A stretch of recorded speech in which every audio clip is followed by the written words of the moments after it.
வணக்கம். எல்லோரும் எப்படி இருக்கீங்க? எல்லோரும் நல்லா இருப்பீங்கன்னு நம்புகிறேன். 2024ஆம் வருடத்தை நம்ம வெற்றிகரமாக முடித்து எப்படா 2025 வரும் அப்படின்னு காத்துக்கிட்டு இருந்தவங்களுக்கு இதோ வந்துடுச்சு. உங்கள் அத்தனை பேருக்கும் wish you very very very happy new year 2025. இந்த 2025 ஒரு புது வருஷம் பிறக்குதுனாலே கண்டிப்பாக எல்லாருக்குமே இந்த வருஷம் எப்படி இருக்கும் அப்படிங்கிற ஒரு ஆர்வம் இருக்கும். அது அந்த ராசி பலன் என்ன அப்படிங்கிறத எல்லாருமே தெரிஞ்சுக்கணுன்னு ஆசைப்படுவோம்.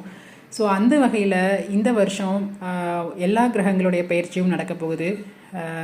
தினமாக பயிற்சியாகிற சந்திரன்லேருந்து 3 வருடத்திற்கு ஒரு முறை பயிற்சியாகிற சனியும், மாதம் பயிற்சியாகிற சூரியன், புதன், சுக்கிரனும், செவ்வாயும், ஒரு வருடத்திற்கு ஒரு முறை பயிற்சியாகிற குருவும், 1.5 வருடத்திற்கு ஒரு முறை பயிற்சியாகிற ராகு கேதுக்கள் அப்படின்னு அத்தனை கிரகங்களுடைய பெயர்ச்சியும் இந்த வருஷம் இருக்குது. ஸோ ஒரு கிரகம் மூவ் ஆனாலே நமக்கு மாற்றங்கள் இருக்கும். 9 கிரகமும் மூவ் ஆகும்போது எவ்வளோ மாற்றங்கள் நமக்கு இந்த வருஷம் இருக்க போகுது அப்படிங்கிறது கண்டிப்பாக நிறைய மாற்றங்கள் இருக்கும். ஒவ்வொரு ராசிக்கும் அதை தனித்தனியாக பார்த்துருவோம். இந்த வரப்போகிற இந்த மார்ச் ஏப்ரலில் பார்த்திங்கன்னா மீனத்தில் ஒரு 5 கிரகங்கள் கூட்ட கிரகங்களுடைய சேர்க்கை இருக்க போகுது. அதில் முக்கூட்டு கிரகங்களுடைய சூரியன், சுக்கிரன், புதன் இவர்களோடு ராகுவும் சனியும் சேர்ந்து அங்கே இருக்க போகிறாங்க. ஸோ அந்த மார்ச் மிட் ஆஃப் மார்ச்லேருந்து ஏப்ரல் மிட் வரைக்கும். ஸோ அது பிறகு தான் ராகு மெதுவாக நகர்ந்து கும்பத்துக்குள்ளே வருவார். ஸோ சனி அதுக்குள்ளே மார்ச்சோட எண்ட்லேயே அவர் அங்கே பயிற்சி ஆகிடுறாரு, மீனத்துக்குள்ளே போயிடுறாரு. ஸோ இந்த முக்கூட்டு கிரகங்கள், இந்த 5 கூட்ட கிரகங்களுடைய சேர்க்கையும் நிறைய பேருக்கு ஜாப் வைஸ்லலாம், கெரியர் வைஸில் நிறைய சேஞ்சஸ் கொண்டுட்டு வரப்போகுது. சில பேருக்கு வேலையை விட்டுட்டு தொழிலெலாம் ஆரம்பிக்கலாங்கிற மாதிரியெல்லாம் கூட எண்ணங்கள் இருக்கும். ஸோ வாங்க, யார் யாருக்கு என்னென்ன இருக்க போகுது, யாருடைய வாழ்க்கையில் எப்படியான மாற்றங்கள் நடக்க போகுது, ஒவ்வொரு ராசிக்கும் தனித்தனியான வீடியோவை பார்த்துருவோம்.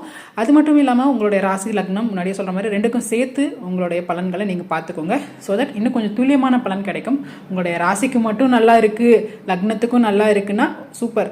ராசியில் நல்லா இல்லை, லக்னத்துக்கு நல்லா இருந்ததுன்னா ஓகே, ஒரு மாதிரி ஆவரேஜாக போயிடும். ரெண்டுக்குமே நல்லா இல்லையா அப்படின்னாலும் கவலைப்படாதீங்க. உங்கள் சுய ஜாதக தசா புத்தியும் சேர்த்து பார்த்து பலன் எடுத்துக்கலாம். ஓகேங்களா? சரி, வாங்க வீடியோக்குள்ளே போகலாம். ஒவ்வொரு ராசிக்குமான தனித்தனியான புத்தாண்டு ராசி பலன்கள்.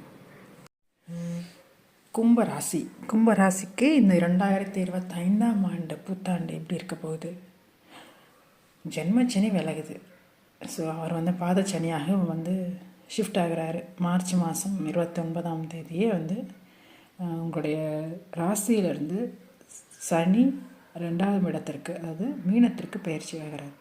ஸோ உங்கள் ராசியில் தானே சந்திரன் மேலே சனி இருந்து அவர் அப்படியே மூவ் ஆகும்போது உங்கள் மேலே உங்கள் தலையில் போட்டு, உங்கள் மனசில் போட்டு சம்திங் அழுத்திக்கிட்டு இருந்த அந்த ஒரு அழுத்தம், அப்படி கொஞ்சம் தலை ஒரு மாதிரி பேர்டனாக, மனசு ஒரு மாதிரி கலக்கத்தோடு இருந்த அந்த டென்ஷன் இருக்கும் பார்த்தீங்களா, அது இனிமேல் ஃபீல் பண்ண மாட்டீங்க. ஸோ ஷுர், அந்த மாதிரி நீங்கள் ஃபீல் பண்ண மாட்டீங்க. ஸோ அந்த பேர்டன் அடுத்த நீ கொஞ்சம் இறக்கி வைக்கிறீங்க அப்படிங்கும்போது அது கொஞ்சம் ஒரு பெரிய ரிலாக்ஸேஷன் தான். ஆனால் இந்த ரிலாக்ஸேஷனை ஃபுல்லாக அனுபவிக்க விடுறது மாதிரி இல்லாமல் இந்த ராகு திரும்ப ராசிக்குள்ளே நுழைகிறார். ஒரு சந்திரன் மேலே ஒரு இருள் கிரகம் இருந்து அவர் என்னதான் ராசிநாதன் ஆனாலும் சனி அவருடைய வைபை கொடுத்துருப்பார். ஒரு ஸ்ட்ரெஸ் உங்களுக்கு கொடுத்துட்டே இருந்திருப்பார். ஒரு விஷயத்தை வச்சு ஏதாவது எந்த விஷயத்துக்குமே ஒரு ஸ்ட்ரெஸ்ஸை கொடுக்காம அவர் எதுவுமே பண்ண மாட்டார். ஸோ அந்த குறைஞ்சாலும் அடுத்து வர்ற ராகு ஒரு ஃபுல்லாக அதை ஃபீல் பண்ண விடாத மாதிரி ஒரு பயத்தையோ ஒரு இதையோ அப்போ ஒரு என்னடா அது, அடுத்து என்ன பண்ண போகிறோம், எப்படி இருக்குது போகுதுங்கிற ஒரு கொஸ்டின் மார்க்கு, ஒரு கேள்விக்குறியாக கொடுப்பார். பட் அதை அதை தெளிவுபடுத்துறது, அந்த கேள்விக்குறிக்கான ஆன்சர், அந்த மன பயத்துக்கான ஆன்சர் உங்களுக்கு யார்கிட்ட இருந்து கிடைக்கும்னா 5ஆம் இடத்திற்கு குரு பயிற்சி ஆகிறார். அதாவது பூர்வ புண்ணிய ஸ்தானத்திற்கு குரு பயிற்சி ஆகும்போது உங்களுடைய ஏதாவது உங்களுடைய குலதெய்வம், இஷ்ட தெய்வம், பெரிய குருமார்கள், வயதில் பெரியவர்கள், உங்களுடைய குடும்பத்திலேயே வயதானவர்கள், இல்லை நீங்கள் மதிக்கிற சொசைட்டியில் நீங்கள் மதிக்கிற, அல்லது உங்களுக்கு உங்களுக்கு ஒரு பரிச்சயமான நபராக, உங்களுடைய வாத்தியாராக கூட இருக்கலாம், உங்களுக்கு சொல்லிக் கொடுத்தவங்களாக கூட இருக்கலாம், அல்லது யாரும் ஒரு ஃப்ரெண்டோட அப்பாவாக கூட இருக்கலாம். நீங்கள் மதிக்கக்கூடிய ஒரு வயதான மனிதர்கள், அவர்கள் மூலமாக கிடைக்கிற சில அட்வைஸ் வந்து அது வந்து உங்களுக்கு இந்த பயத்தை போக்குவதாக அமையும். ஸோ அதனால் இந்த 5ஆம் இடத்திற்கு வந்து குரு மே மாதம் 14ஆம் தேதி பயிற்சி ஆகுவார். அங்கேருந்து அப்படியே அக்டோபர் வரைக்கும் அங்கே இருந்துட்டு திரும்ப அக்டோபர்லேருந்து கடகத்தில் போய் உச்சமாவார் 6ஆம் இடத்துக்கு. அந்த உச்சமாகிற அக்டோபர் காலகட்டத்தில் பார்த்திங்கன்னா அக்டோபர்லேருந்து நவம்பர் டிசம்பர் அங்கே ஒரு 2-3 மாதம் அங்கே இருந்து பார்த்து திரும்ப வந்து அகைன் இதுக்கே வருவார், மிதுனத்துக்கே வருவார் 5ஆம் இடத்துக்கு. அப்போ இந்த இடைப்பட்ட காலங்களில் நீங்கள் அந்த அட்வைஸை நீங்கள் ஃபாலோ பண்ணினீங்க அப்படிங்கும்போது உங்களுடைய கேள்விக்கு பதில், உங்களுடைய மன பயத்திற்கு ஒரு ஆறுதல், இதெல்லாமே அமையும், கிடைக்கும். அப்படி எனக்கு யாரும் இல்லை, வயசானவங்களோ பெரியவங்களோ எனக்கு அட்வைஸ் பண்ணுற அளவுக்கு யாரும் இல்லை அப்படின்னாலும் கூட நீங்கள் எந்த கோவிலுக்கு போய் சாமி கும்பிட்டா உங்களுக்கு வந்து நிம்மதி கிடைக்கும், அந்த கோவிலுக்கு போய் கூட கும்பிடலாம்.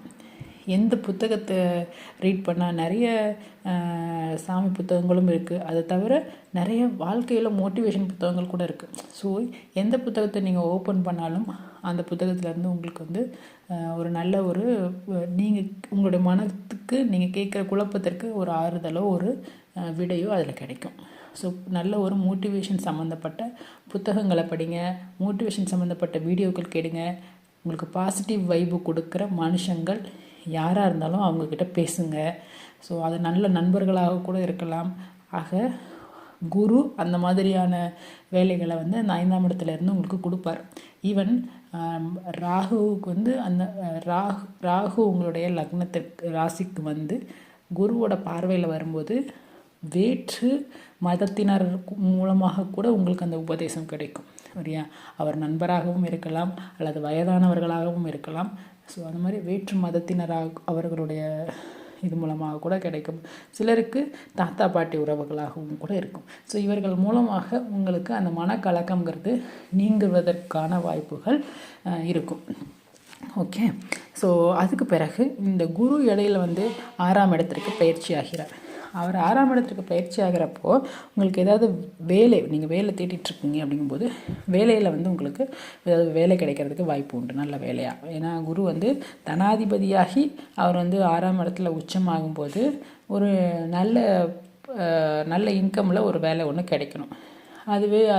பட் 2ஆம் இடம் தனஸ்தானத்தில் சனி இருக்கே, அது என்ன பண்ணோன்னா அந்த நீங்கள் எதிர்பார்த்த சம்பளத்தில் கிடைக்கிறத கொஞ்சம் இந்த சனி வந்து அந்த இடத்துல ஒரு காம்ப்ரமைஸ் பண்ண வைப்பார். First thing.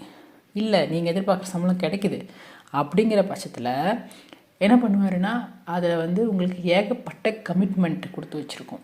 இந்த 2ஆம் இடத்துல இருக்க சனி வந்ததும் உங்களுக்கு அந்த கமிட்மெண்ட்டுக்கே செலவு அப்படிங்கிற மாதிரி அந்த ஒரு செலவையும் சேர்த்து கொடுத்துரும்.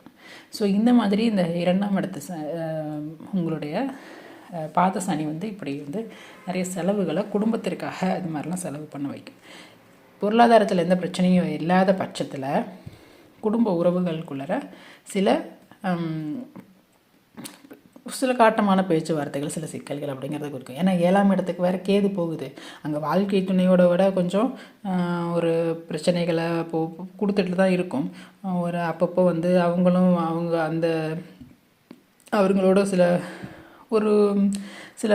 சில பிரிவுகளையோ சில கருத்து வேற்றுமைகளையோ சில பிரச்சனைகளையோ கொடுத்து அது வந்து ஒரு பிடிப்பு இல்லாத மாதிரி ஒரு பாண்டிங்கை வந்து இது பண்ணி விட்டுட்டோம். பெரிய என்ன சொல்கிறது, ஒரு அந்யோன்ய குறைச்சல் அப்படிங்கிறத வந்து வாழ்க்கை துணையோடு அது ஒன்று உண்டு பண்ணும். அதுக்கு வந்து 2ஆம் இடத்துக்கு அதுக்கேற்ற மாதிரி சனியும் இருக்கு இல்லையா? ஸோ அப்போ அந்த நீங்கள் பேசும்போது கொஞ்சம் ரொம்ப நிதானமாக இதை பேசலாமா வேண்டாமான்னு ஒரு முறைக்கு 2 முறை யோசித்து பேசுங்க. உங்களோட பேச்சே வந்து தேவையில்லாத பிரச்சனைகளை கொண்டுட்டு வந்துடுற மாதிரி இருக்கும். ஸோ முடிஞ்ச அளவுக்கும் பேச்சில் அதை கொஞ்சம் நிதானத்தை கடைப்பிடிங்க.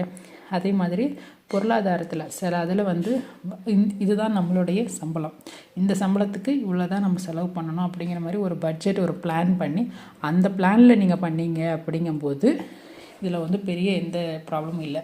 புதுசாக நீங்கள் அதில் வந்து ஏதாவது புதுசாக ஆட் பண்ணுறீங்க, உங்களுடைய உங்கள் கையில் இவ்வளோ இருக்குது, அதில் வந்துட்டு இதுதான் உங்களோட யூஷுவல் இது, அதுலேயே ஸ்மூத்தாக போயிட்டீங்கன்னா ஒன்றும் பெரிய பிரச்சனைகள் எதுவும் இல்லை, ஸ்மூத்தாக கொண்டு கடந்துடலாம். புதுசாக நீங்கள் ஏதாவது ஆடப் பண்ணீங்க அப்படின்னா கண்டிப்பாக வந்து அந்த அது வந்து உங்களுக்கு ஒரு ரிஸ்கியான ஒரு விஷயமாக தான் இருக்கும். ஸோ புதுசாக நீங்கள் செலவு பண்ணுறதோ, புதுசாக ஒரு இன்வெஸ்ட் பண்ணுறதோ, புதுசாக ஒரு தொழிலில் ரிஸ்க் எடுக்கிறதோ அது வந்து இப்போதைக்கு வேண்டாம். ஸோ அது இந்த 2ஆம் இடத்துல இருக்கிற சனியும் வந்து மூவ் ஆகணும். ஏன்னா இந்த ராசிக்கு வந்திருக்க ராகு வந்து பல கற்பனைகளை பண்ண வைப்பார். ஏற்கனவே எங்கள் சந்திரன் இருக்குல்ல, மனசுல வந்து அந்த ஆசை இந்த ஆசைன்னு எல்லாத்தையும் பெருசாக வந்து அதான் ஜென்மச்சனி விலகிடுச்சு, நம்ம அதை பண்ணலாம் இதை பண்ணலாம் பெருசாக வந்து நிறைய பிளான்லாம் போட வைப்பார். அப்புறம் பிளான் போட வச்சுட்டு அது நடக்குமோ இல்லையோங்கிற ஒரு பயத்தையும் ஏற்படுத்துவார். ஸோ இந்த மாதிரி பல ஒன்று பெருசாக பிளான் பண்ண வச்சு உங்களை கொண்டு போய் சிக்க வச்சு அது வந்து ஒரு கஷ்டத்தை கொண்டு வந்து வச்சு அப்படியும் கொண்டுட்டு வந்துடும். ஸோ அதனால் பெரிய பெரிய பிளான் எதுவும் பண்ணிடாதீங்க. இந்த ராகு எல்லாத்தையுமே பிரம்மாண்டப்படுத்திக்கிட்டு இருக்கோம். அதே மாதிரி பிரம்மாண்டப்படுத்திட்டு வந்து மனசில் இருக்கிற ஒரு பயத்தையும் பிரம்மாண்டமாக்கி விட்டுரும். ஐயோ இப்படி பண்ணிட்டோமே, இவ்வளோ இன்வெஸ்ட் பண்ணிட்டோமே, நம்ம வந்து இப்போ என்ன பண்ண போகிறோம் அப்படிங்கிற மாதிரி ஒரு திங் கொண்டுட்டு வந்துடும். ஸோ அதனால் கொஞ்சம் உங்களை வந்து ஒரு செல்ஃப் கண்ட்ரோல் பண்ணுறதுக்கு அப்பப்போ யாராவது ஒருத்தர் உங்களை கைட் பண்ணுற ஒருத்தர், அது யாரோ அவங்கக்கிட்ட வந்து நீங்கள் வந்து ஒரு கைடன்ஸ் வாங்கிக்கோங்க அடிக்கடி. அது வந்து உங்களுக்கு ரொம்ப நல்லது. பிறகு வந்து பிள்ளைகள் வந்து உங்கள் பேச்சை கேட்பாங்க இப்போது. ஸோ பிள்ளைகளால் உங்களுக்கு வந்து பெருமையும் கௌரவமும் கூடும். இப்போ நீங்கள் வயதானவராக இருக்கீங்க அப்படிங்கிற பட்சத்தில் பிள்ளைகள் மூலமாக உங்களுக்கு வந்து சில ஆதாயம், சில வந்து என்ன சொல்கிறது, அவங்களால ஒரு பொருளாதார பெனிஃபிட், நீங்கள் கஷ்டப்பட்டுட்ருக்கீங்க அப்படின்னா அவங்க உங்களுக்கு இப்போ வந்து ஏதாவது ஒரு ஹெல்ப் பண்ணுற மாதிரி அவர்களால் லாபம் இதெல்லாமும் உங்களுக்கு கிடைக்கும். இல்லை நீங்களே வந்து ஒரு பிள்ளைகள் உங்களுக்கு ரொம்ப சின்ன பிள்ளைகளாக இருக்காங்கும்போது இன்ஃபேக்ட் அந்த உங்கள் கணவன் மனைவிகளுக்கு இடையில் தூது போகிறது கூட அந்த பிள்ளைகளாக கூட இப்போ இருப்பாங்க. ஸோ அந்த மாதிரி பிள்ளைகளால் உங்களுக்கு லாபம் அப்படிங்கிற மாதிரி, பிள்ளைகளால் உங்களுக்கு கௌரவம் அப்படிங்கிற மாதிரியெல்லாம் இருக்கும். அடுத்தது ஏதாவது உங்களுக்கு ஹெல்த், இந்த 2ஆம் இடத்துல இருக்கிற இந்த சனி 4ஆம் இடத்தை வந்து தனது 3ஆம் பார்வையால் பார்க்கும்போது ஹெல்த்தில் வந்து கொஞ்சம் அதிகமான அக்கறையும் தேவைப்படும். அது அப்பப்போ வந்து ஹெல்த்துக்காகவும் கொஞ்சம் செலவு பண்ண வைக்கும். பிறகு வந்து அதுவும் இல்லாமல் ஏதாவது மறைமுக உறுப்புகள், அடிவயிறு, இந்த யூரினரி ட்ராக்ட், அப்புறம் இந்த மாதிரி கால், அது கணுக்கால் அப்படிங்கிற மாதிரி. ஸோ இந்த மாதிரி விஷயங்கள்லாம் கொஞ்சம் அப்பப்போ ஏதாவது தொந்தரவுகள் அப்படிலாம் இருந்ததுன்னா அதை கொஞ்சம் இப்போலாம் வந்து கொஞ்சம் டேக் கேர் பண்ணிக்கோங்க. ஸோ வந்து இந்த சனி 2ஆம் இடத்துல இருக்க சனி அங்கெல்லாமும் கொஞ்சம் தொந்தரவுகளை கொடுக்கறதுக்கு வாய்ப்பு இருக்குது. பிறகு வந்து 2ஆம் இடத்துலேருந்து சனி வந்து லாபஸ்தானத்தையும் பார்க்குது. ஸோ கொஞ்சம் இந்த லாபம் அப்படிங்கிறதுல வந்து ஒரு தடைக்கு பிறகும் கிடைக்கும். ஸோ முழுசாக அப்படியே ஃபுல்லாக குரு பார்வை இருக்குது, அதனால் கிடைக்கும். ஆனால் ஒரு தடைக்கு பிறகு கிடைக்கும். 2ஆம் அதிபதியாகி குருவுடைய பார்வை 11ஆம் இடத்தை பார்க்கும்போது தனம் லாபம் ரெண்டும் இருக்கணும். ஆனால் இந்த சனி 2ஆம் இடத்துலையே அமர்ந்திருக்கே, அதுவும் 11ஆம் இடத்தையும் பார்க்குது. ஸோ அந்த தனம் தனமும் சரி, லாபமும் உங்களுக்கு கையில் மிச்சம் நிற்கிறதும் சரி, ரெண்டு இடத்துலையுமே வந்து சனி பார்க்கறதுனால வரவுக்கேற்ற செலவும் இருக்கும். ஸோ அதனால் ஒரு மாதிரி பிளான் பண்ணிட்டீங்க அப்படின்னா இதை நீங்கள் சமாளிச்சிடலாம். பிளான் பண்ணலை, எக்ஸ்ட்ரா நீங்கள் வந்து வருது, எக்ஸ்ட்ரா செலவு வருது அப்படிங்கிற பட்சத்தில் அப்போ நீங்கள் வந்து கொஞ்சம் வந்து கஷ்டப்படுற மாதிரி இருக்கும். இருந்தாலும் குரு பார்வை இருக்குது லாபஸ்தானத்துக்கு அப்படிங்கிறதுனால ஒரு மாதிரி சமாளிச்சிடலாம். அதே டைமில் பாக்கியஸ்தானத்திற்கும் குரு பார்வை இருக்குது. ஸோ அதனால் ஏதாவது ஆல்ரெடி கொஞ்சம் சேவிங்ஸோ இல்லை யாராவது ஹெல்ப் அப்படிங்கிற மூலமாக கூட இந்த சமாளிக்கக்கூடிய ஆண்டாகத்தான் அது இருக்கும். ஆக 5ல் இருக்கிற குரு உங்களை வந்து மே மாதத்துக்கு பிறகு காப்பாற்றுவார். அவர் உச்சமே ஆனாலும் தனாதிபதி 6ஆம் இடத்துல உச்சம் அப்படிங்கிறதுனால ஏதோ ஒரு நல்ல வேலையை கொடுத்து அதன் மூலமாக கொஞ்சம் ஒரு இன்கமையும் கொடுத்து உங்களை காப்பாற்றுவார். பெரிய பிளான் இல்லாமல் ஒரு மாதிரி மைண்டையும் கொஞ்சம் காம் பண்ணி ஒரு தெளிவான ஒரு பிளானோட கொஞ்சம் குடும்ப உறவுகள்கிட்ட, முக்கியமாக கணவன் மனைவி அவர்கள் கூட வந்து கொஞ்சம் ஒரு மாதிரி அட்ஜஸ்ட் பண்ணி ரொம்ப எல்லாத்துக்குமே ஆர்ப்பாட்டம் பண்ணாமல், சண்டை போட்டுக்காமல், வாக்குவாதம் பண்ணாமல் அப்படியே கொஞ்சம் விட்டு கொடுத்து போனால் இந்த 2025 அப்படிங்கிறது உங்களுக்கு ஒரு நல்ல ஆண்டாக தான் இருக்கும். ஆனால் கம்பேர்ட் டு 2024 கண்டிப்பாக 2025 ஒரு பெட்டரான ஆண்டாக தான் இருக்கும். சனி உங்கள் இதில் வந்து ஒரு நகர்ந்ததே உங்களுக்கு வந்து ஒரு பெரிய நிவாரணமாக நீங்கள் ஃபீல் பண்ணுவீங்க, ரிலீஃபாக ஃபீல் பண்ணுவீங்க. ஸோ ராகு வந்துருச்சுன்னு கவலைப்பட தேவையில்லை. குருவோட பார்வையில் தான் ராகு இருக்க போகிறாரு. உங்களுடைய மனசு ஆசைப்படுற அத்தனையும் செயலாக்காமல் எது நம்மளால் முடிஞ்சதோ, எது இவ்வளோ நாள் உங்களால் நீங்கள் பண்ணிகிட்டு இருந்தீங்களோ அதையே அப்படியே நீங்கள் ஃபாலோ பண்ணுங்கள். புதுசாக போய் ஒரு விஷயத்தில் இறங்குறது தான் ரிஸ்க்காக இருக்கும். அது கூட உங்களுடைய சுய ஜாதகத்தில் நடக்கிற தசாபுத்தி சப்போர்ட் பண்ணுச்சுன்னா நீங்கள் புதுசாக அதை இறங்கலாம். அது இல்லாமல் இன்கேஸ் இது வந்து இப்போது உங்களுடைய லக்னம், இது வந்து ராசிக்கு தான பலன், உங்களுடைய லக்னத்திற்கான பலன் உங்களுக்கு வந்து இப்போ வந்து நன்றாக இருக்கிற பட்சத்தில், ஒருவேளை நீங்கள் ஒரு ரிஷப லக்னத்தில் இருக்கீங்க அல்லது கன்னி லக்னத்தில் இருக்கீங்க, ஸோ அது மகர லக்னத்தில் இருக்கீங்க, ஸோ உங்கள் லக்னத்துக்கு இப்போ வந்து ஒரு நல்ல பலன் இருக்குது இந்த கோச்சாரம் அப்படிங்கும்போது கண்டிப்பாக நீங்கள் வந்து இதோட இம்பேக்ட் வந்து கொஞ்சம் வந்து குறையும். ஸோ அதனால் உங்கள் தசாபுக்தியும் உங்களுடைய லக்னத்துக்கும் அதையும் சேர்த்து பார்த்துக்கோங்க, அதுக்கும் எப்படி பலன் இருக்குன்னு பார்த்துட்டு நீங்கள் வந்து இந்த புது முயற்சிகளில் நீங்கள் இறங்குறது, புது இன்வெஸ்ட்மெண்ட்டில் இறங்குறது எல்லாத்தையும் நீங்கள் டிசைட் பண்ணுங்கள். ஹெல்த்தை பத்திரமா பார்த்துக்கோங்க. வயதானவர்களாக இருந்தாலும் நீங்களும் ஹெல்த்தை பத்திரமா பார்த்துக்கோங்க. முக்கியமாக மற்றவர்களுடைய ஆலோசனையின் பேரில் நீங்கள் முடிவெடுங்க. தன்னிச்சையாக முடிவு மட்டும் இப்போ எடுக்காதீங்க. இந்த ராகு ராசியில் இருந்திருக்க ராகு உங்களை எதுலையாவது ஒரு மாய வலைகளில் சிக்க வைக்கிறதுக்கு தான் ட்ரை பண்ணோம். ஸோ அதில் மட்டும் நீங்கள் எச்சரிக்கையாக இருந்தீங்கனாலே போதும். இந்த 2025 உங்களுக்கு வெற்றிகரமான ஆண்டாக அமைய வாழ்த்துக்கள்.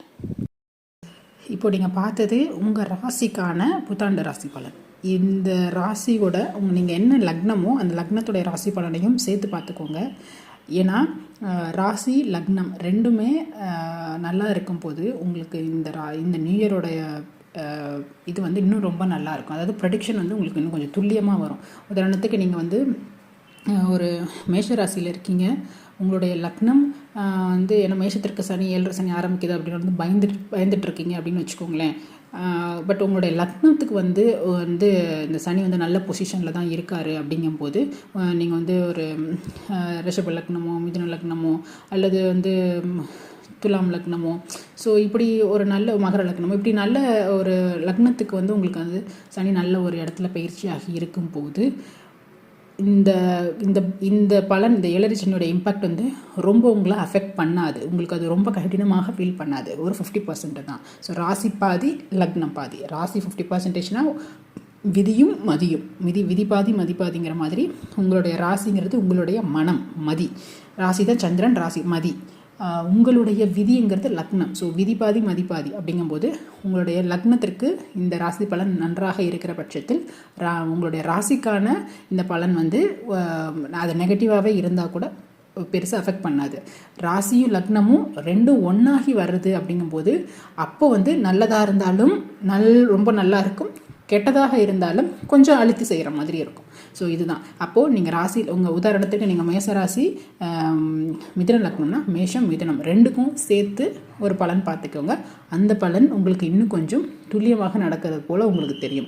இன்னும் துல்லியமாக போகணும்னா அந்த ஒவ்வொரு இப்போது டிரான்சிட் ஆகிற கிரகங்கள் மேலே உங்களுடைய கோச்சார் உங்களுடைய பிறந்த ஜாதகத்தில் மிதுனத்தில் வந்து இப்போ குரு வந்து கோச்சாரத்தில் போக போகிறாரு. ஆல்ரெடி மிதுனத்தில் உங்களுக்கு பிறந்த காலத்தில் ராகு இருக்குது அப்படிங்கிற பட்சத்தில் ராகு மேலே குரு போகும்போது வர்ற இம்பேக்ட் அந்த மாதிரியும் அது இன்னும் கொஞ்சம் துல்லிய பலன்களில் இன்னுமே போகும். ஸோ பிறந்த ஜாதகத்தில் உங்களுக்கு தசாபுக்தி என்ன நடக்குது, என்ன கிரகம் அந்த இடத்துட்டு அமர்ந்திருக்கு, மீனத்தில் வந்து சனி மாற போகிறாரு, மீனத்துக்கு போக போகிறாரு அப்படிங்கும்போது இப்போது ஆல்ரெடி மீனத்தில் உங்களுக்கு என்ன கிரகம் அங்கே பிறந்த ஜாதகத்தில் இருக்குது. ஸோ இதையெல்லாம் பேஸ் பண்ணியும் அது சம்மந்தப்பட்ட விஷயங்களும் உங்களுக்கு நடக்கும். இது உங்களுடைய பிறந்த ஜாதக சார்ட்டு தெரிஞ்சிருந்ததுன்னா பார்க்கலாம். அல்லது உங்களுடைய தசா புத்தியை மட்டும் என்ன தசா என்ன புத்தி நடக்குது அது என்ன அப்படிங்கிறத ஒரு மேலட்டமாக நீங்கள் தெரிஞ்சுக்கிட்டிங்கன்னா ஓகே, இது கோச்சாரத்தில் இதெல்லாம் நடக்க போகுதுங்கும்போது நீங்களே இந்த இயர் என்னென்ன நடக்க போகுது, அடுத்து என்ன நடக்குங்கிறது ஓரளவுக்கு உங்களுக்கே வந்து தெளிவாக புரிஞ்சிடும். ஸோ இப்படி தான் இருக்க போகுது. ஓகேங்க, நன்றி. இது மாதிரி ஒவ்வொரு ராசிக்குமான ராசி பலனை எவ்ரி இயர் போட்டுட்ருப்போம், ஒவ்வொரு மாதமும் போடுறோம். நீங்கள் தவறாமல் செக் பண்ணிக்கோங்க, மற்றவங்களுக்கும் ஷேர் பண்ணுங்கள். வணக்கம்.